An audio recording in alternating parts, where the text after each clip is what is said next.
Menteri Pertahanan Prabowo Subianto melepas pemberangkatan KRI Dr. Rajiman milik TNI Angkatan Laut untuk mengirimkan bantuan kemanusiaan kepada para korban konflik Gaza di Palestina. Pemberangkatan misi perdamaian dilakukan di Dermaga Kolin Lamil, Jakarta Utara.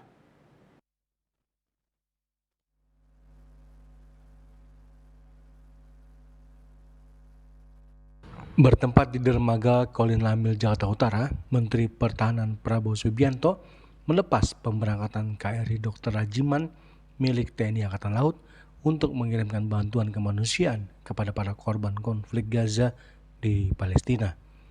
Prabowo juga selanjutnya menyampaikan selamat bertugas kepada para awak kapal yang berjumlah 214 personil. Ia juga mengingatkan anggota TNI yang berangkat untuk tetap waspada dan percaya terhadap komandan yang memimpin perjalanan ke konflik Gaza. Kepala Staf Angkatan Laut Laksamana TNI Muhammad Ali dalam menyampaikan peristiwa di lingkup global yang perlu menjadi perhatian di antaranya konflik yang terjadi di Gaza.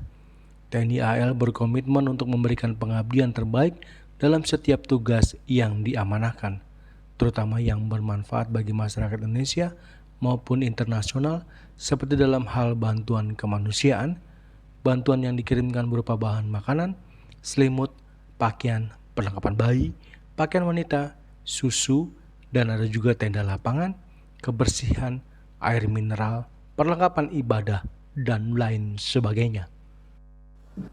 Pelepasan KRI Dr. Rajiman yang akan melaksanakan tugas kemanusiaan, membawa bantuan kita lagi ke Gaza.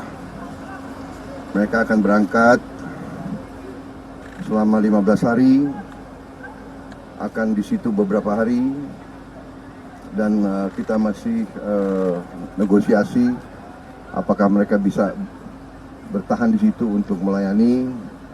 Tetapi karena pertimbangan beberapa hal, kemungkinan mereka akan kembali sesudah mengantar bantuan. Ini adalah juga bukti bahwa kita terus mendukung rakyat Palestina dalam perjuangannya membela diri, perjuangannya untuk meraih kemerdekaan. Dan sebagaimana diketahui, Indonesia selalu mendukung perjuangan rakyat Palestina, dan kita terus akan kerahkan apa yang bisa kita buat untuk mendukung perjuangan rakyat Palestina.